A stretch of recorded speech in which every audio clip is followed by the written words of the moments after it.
তো বন্ধুরা সকলকে গুড মর্নিং। আর এই গুড মর্নিং এর সাথে সাথে ফেসবুক এবং ইনস্টাগ্রামে একটা নিউ আপডেট সম্পর্কে তোমাদেরকে জানিয়ে দিচ্ছি।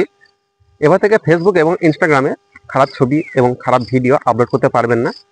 তো ফেসবুক পলিসিতে এটা কখনো উল্লেখ করে দেয়নি যে খারাপ ছবি বা ভিডিও আপলোড করতে পারবেন না।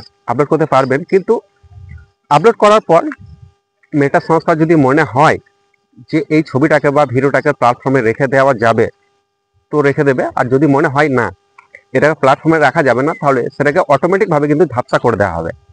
আর 16 বছর কম বয়সী যারা রয়েছে তারা ফেসবুক এবং ইনস্টাগ্রাম লাইফে আসতে পারবেন না। যদি আসার প্রয়োজন মনে হয় তাহলে তার যে গার্জেন রয়েছে সেই গার্জেনের কাছ থেকে পারমিশন নিতে হবে, তবে কিন্তু সে লাইভে আসতে পারবে। আর এটা করার কারণ হচ্ছে যে ফেসবুক এতদিন পর্যন্ত যে ছবি এবং ভিডিও আপলোড করা হয়েছে সেগুলো কখনোই কিন্তু ভেরিফিকেশন করায়নি, জাস্ট পাবলিক করে দিয়েছে। কিন্তু ইউটিউবের ক্ষেত্রে না, ইউটিউব প্রতি মুহূর্তে কোনো ছবি বা ভিডিও যাই হোক না কেন আপলোড করার সাথে সাথে কিন্তু তারা ভেরিফিকেশন করে, ভেরিফিকেশন করার পর সেটাকে পাবলিক করে। তো ফেসবুক এবং মেটা সংস্থা, ফেসবুক এবং মেটা সংস্থা একই, আগে ফেসবুক ছিল এখন মেটা সংস্থা হয়েছে। তো এই মেটা সংস্থার বিরুদ্ধে যে মামলা চলছে, অর্থাৎ সমাজ বিরোধী, সমাজের ক্ষতিকর কিছু ভিডিও, যেগুলো সেক্সুয়াল টাইপের ভিডিও, এই ভিডিওগুলো প্রতিনিয়ত আপলোড হচ্ছে।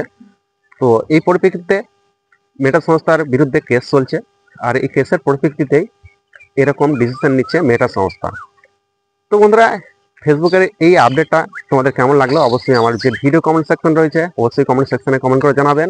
আর যারা এখনো ঘুম থেকে ওঠেনি তারা ঘুম থেকে উঠে পড়ো।